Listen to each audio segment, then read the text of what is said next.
Hello and welcome to the Education Opportunity Fund Program presentation.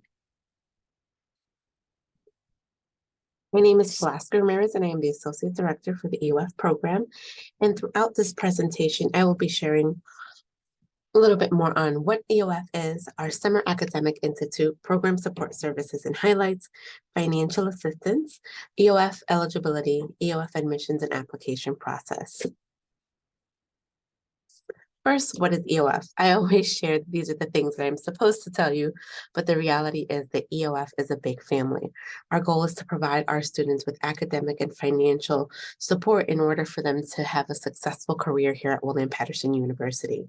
Our state-funded programs help students from backgrounds of educational and economic need. We offer a wide range of academic, financial, and support services to help students succeed throughout their time at the university. We specifically serve students who identify and are low income, first generation, and demonstrate commitment, motivation, and potential for success. The great thing about our program is our Summer Academic Institute. All our students start with our summer experience, which, to be fully transparent, is my absolute favorite. It's the opportunity that our students get to transition into the university with not just themselves, but with an additional 99 other students. Our 6-week summer program is absolutely free to our students. Right now, our tentative dates for 2023 are July 3rd to August 10th. During our summer experience, our students get that opportunity to experience college life, to be on our campus from Sunday to Thursday. They're able to earn college credit, and I'll explain in my next slide some of the courses that we offer, as well as developmental courses. It gets the opportunity for them to know what it is to be in a college setting. They're earning a GPA, they're earning college credit, but they're also learning to acclimate to that shift from that high school experience. It gives them the opportunity to prepare to be a successful student at William Patterson and connect with different campus partners. Our students have the opportunity to participate in a lot of different workshops with offices from campus activities to our library, to our career development, financial aid, giving students the opportunity once again to connect with our campus partners to start building community.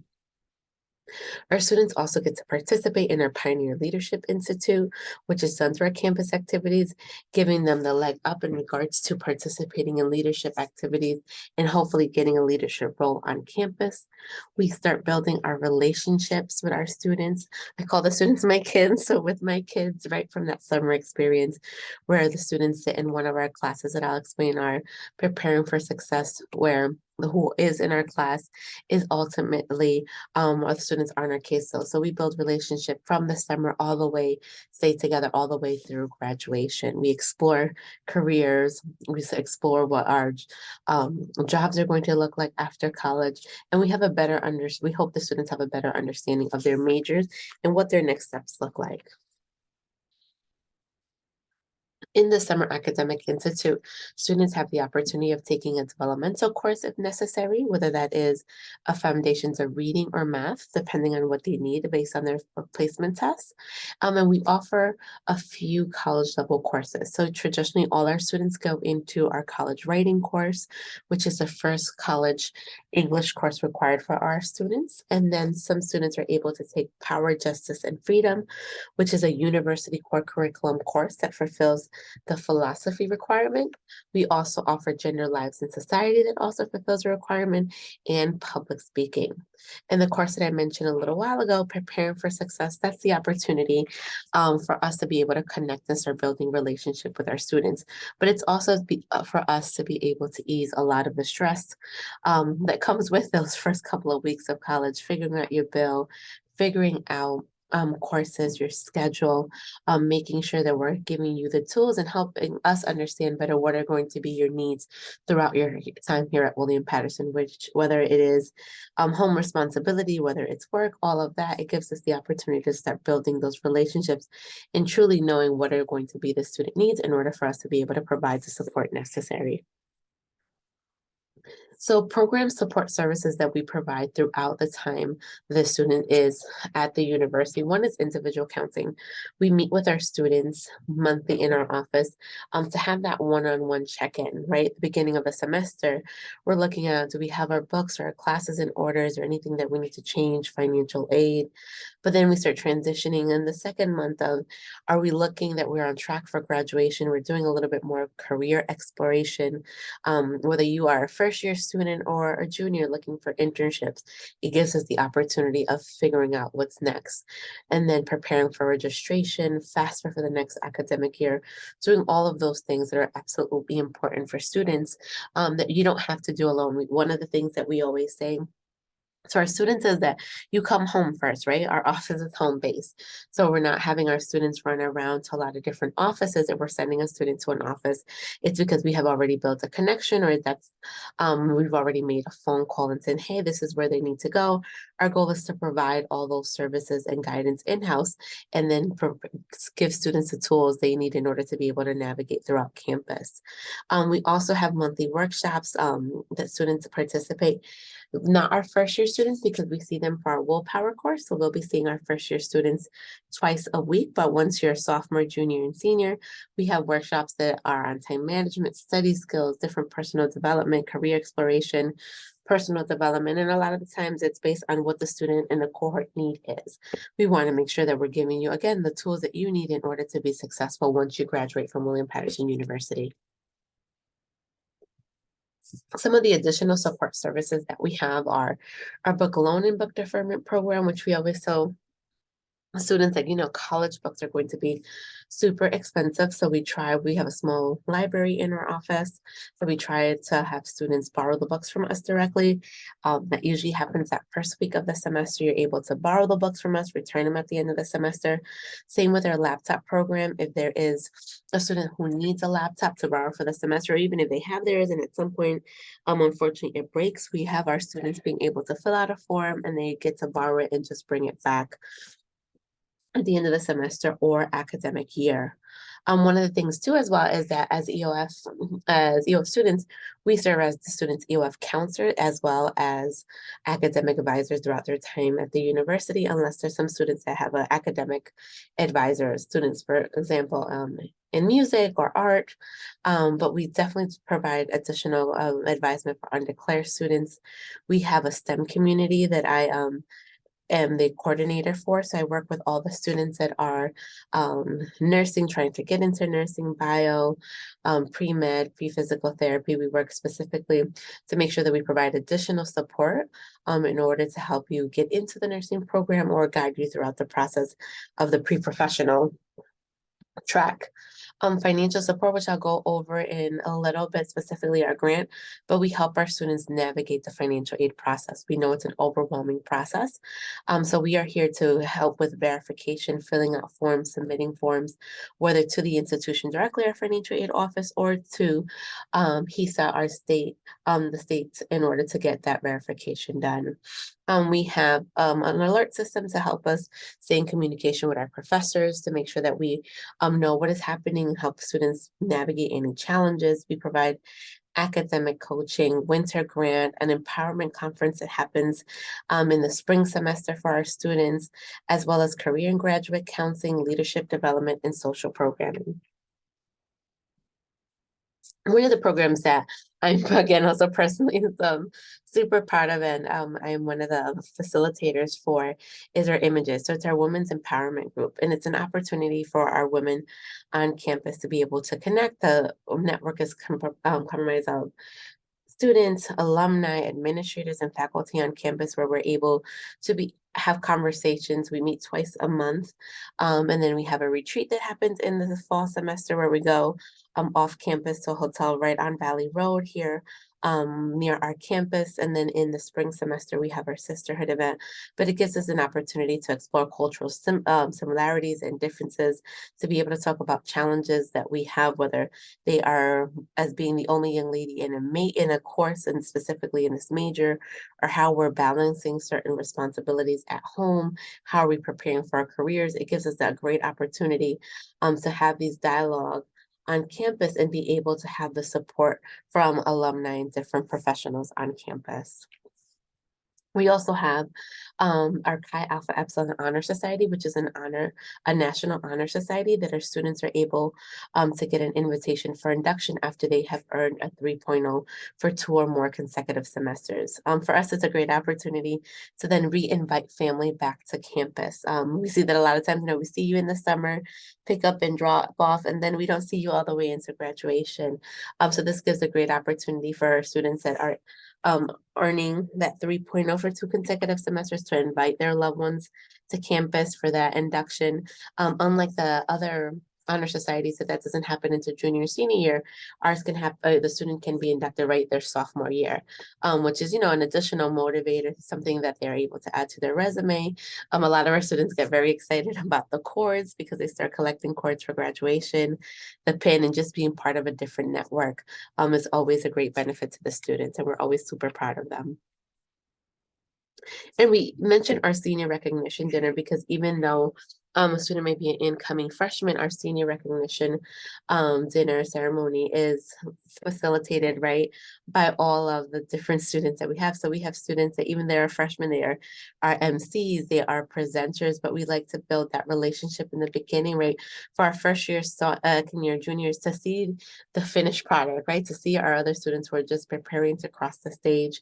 It gives, again, the opportunity for family to be invited back to campus, but for those students that have the upperclassman that has served as their mentor, that big brother or big sister, to provide the academic or social awards that we provide. And it just builds this great level of community and experience for our students, whether they are a first year student or those students that are graduating. So the money, right? So financial assistance. So there's always a misconception that the EOF program pays for everything. And I always say if I can pay for all my kids' bills, we definitely would. But remember, we're an academic support program that provides financial assistance. We're not a financial aid program. So yes, we do cover the summer experience completely, from their meals, living on campus, their books, but throughout the academic year, what we provide in regards to financial assistance is $975 for commuter students, for resident students, and $850 for commuter students. And these are students that are full-time, and then are eligible. So throughout our application process, these are the reasons why we need some of the financial documents, because we need to ensure the students are going to be eligible for the grant. So students receive, in the simplest term, they receive one big bill and one big award. That EOF grant is added to that award package. Now I'll be able to go over the EOF admissions requirement, eligibility, and application process. So the academic criteria for EOF admissions, our average applicant is around a 2.5. So we have students clearly that are 3.9s, and we have students that are 2.0, quite a wide range. If a student is between a 2.0 and a 2.4, we will though ask them to come in for an interview and letters of recommendation and a progress report. We want to understand a little bit more behind the grade, right? We want to hear the story. We understand that not every student has had an easy experience and life has happened. So we don't want to dismiss those students. We want to understand, and we want to be prepared in regards to how we're going to support that student if they decide to come to William Patterson. The more that we know, the better we can assist the students on their academic journey here.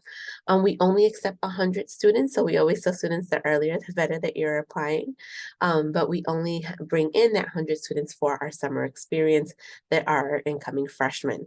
SATs and ACTs are currently optional unless students are looking specifically of entering the nursing program or honors. And this is just our state eligibility, and this would be for EOF across the state of New Jersey, at our institution and all other institutions. And simple things of 12 consecutive months in New Jersey, must apply to a New Jersey school, must complete their FAFSA, and must demonstrate educational and economically disadvantaged background. The other thing is that the student needs to fall, the student's household gross income and asset needs to fall within the criteria. And this is our criteria for those students entering William Patterson University's EOF program 2023 through 2024.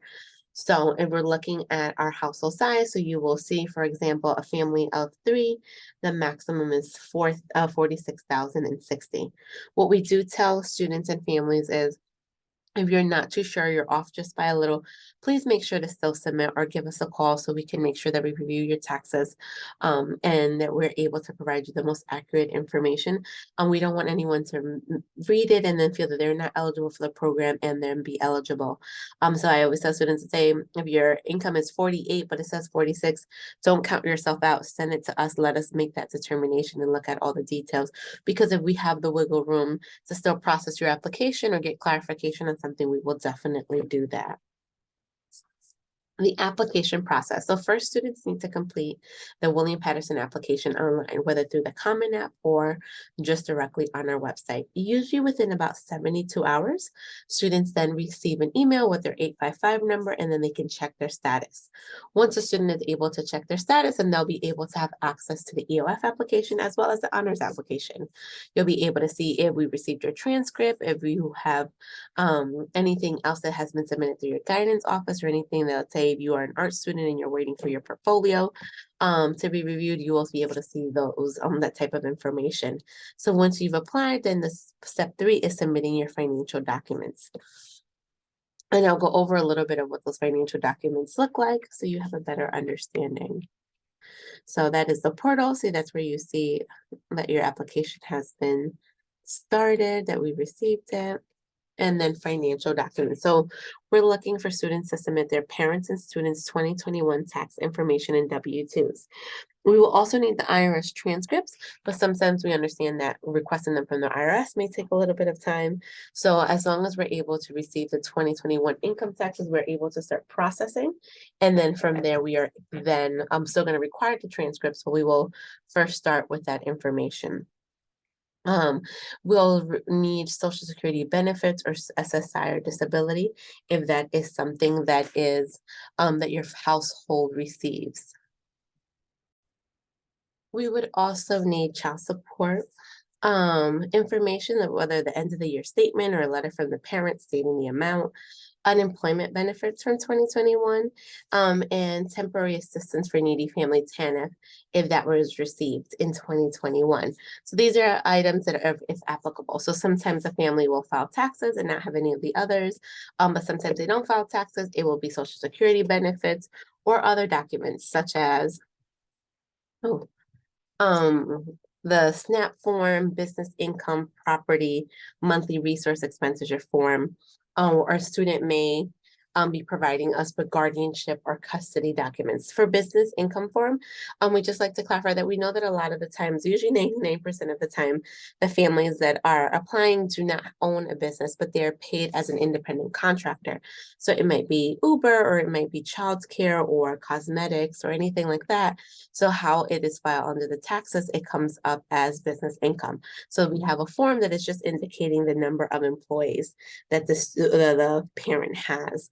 For SNAP, same thing. It is just a form that is just getting the information, so we're able to have that for our records.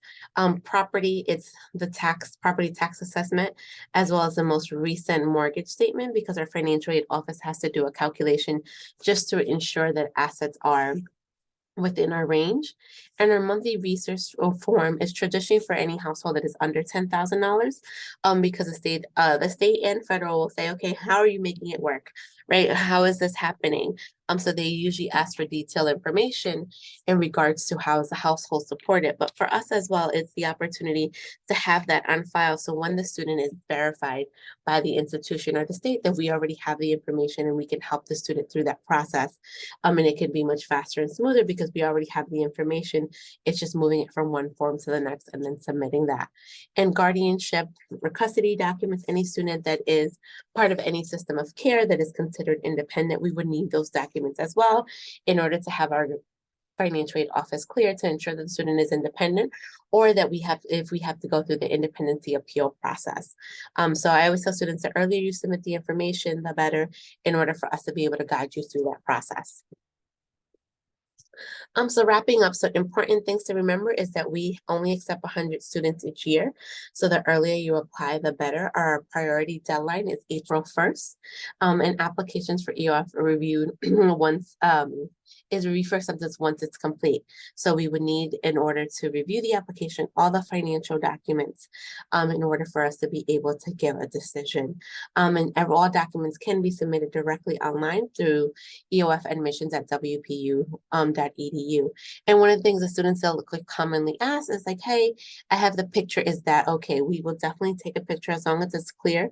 So sometimes we see students can go to the guidance office and have everything scanned, but sometimes that's not something that's possible. So sending clear pictures is acceptable documentation for us. And your contact person is Natalie Martinez. She's one of the assistant directors in our office, but she is the person that oversees our recruitment and admissions process. So she is the best person to contact with any specific questions in regards to your application status or needing help going through the process. But again, you can just call our office, and whether our support staff or one of us should be able to help you through the process if you have a question in regards to what documents to submit or anything like that. If you have any questions or concerns, please feel free to reach out to us. We are here. We understand that the process can be a little overwhelming. We can understand that sometimes it's a lot of documents or you're not sure what's the appropriate document. So please feel free to email us, call us. We're here to help you. And we look forward to seeing your application and seeing you in the summer program here at William Patterson University.